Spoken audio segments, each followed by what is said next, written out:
नवरात्र उत्सव देशभरात साजरा होत असून ठाण्यातील रवींद्र फाटक आयोजित संकल्प प्रतिष्ठान दांडिया उत्सवाला तरुणाईचा उत्साह हा मोठ्या प्रमाणात बघायला मिळतोय। दरवर्षी या दांडिया उत्सवाला भेट देण्यासाठी आमदार, मंत्री तसंच मुख्यमंत्री हजर असतात। या दांडिया उत्सवाचं आकर्षण म्हणजे सर्वच क्षेत्रातील कलाकार, अभिनेते, अभिनेत्री दांडिया रसिकांना भेटण्यासाठी हजेरी लावतात। या उत्सवाला सेलिब्रिटी दांडिया उत्सव म्हणून सुद्धा ओळखलं जातं। प्रचंड गर्दी इथे असते। दांडिया खेळण्यासाठी मोठ्या प्रमाणात तरुणाई या ठिकाणी येत असते। याचाच आढावा घेत आयोजक रवींद्र फाटक यांच्यासोबत बातचीत केली आहे। आमचे प्रतिनिधी कुणाल बोहिटे यांनी पाहूयात।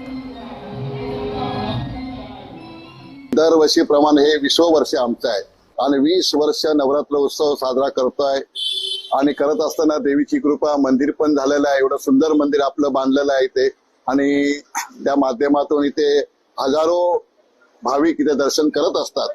आणि आमची इच्छा झाली की बाबा जेव्हा नवरात्र उत्सव सुरुवात केली आम्ही, तेव्हा आमची इच्छा झाली की आम्हाला इथे एक मंदिर हवं आहे देवीची। ती आम्ही मंदिर पण गेल्या वर्षी पूर्ण केलं आणि त्याचा प्रतिसाद पण चांगला मिळतोय। भाविक पण चांगले लोक प्रतिसाद देत आहेत आणि आपल्यासारख्या लोकांचं सहकार्य आहे।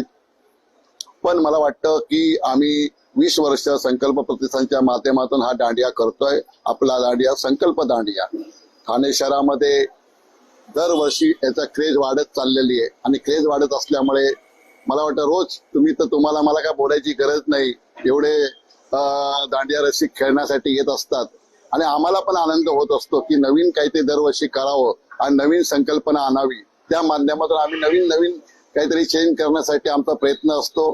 यंदा पण आम्ही चांगलं स्कोप संकल्प प्रतिष्ठानच्या माध्यमातून समर्थ आपले अमीर अडकर आणि त्यांची टीम पूर्ण काम करणारच आहे।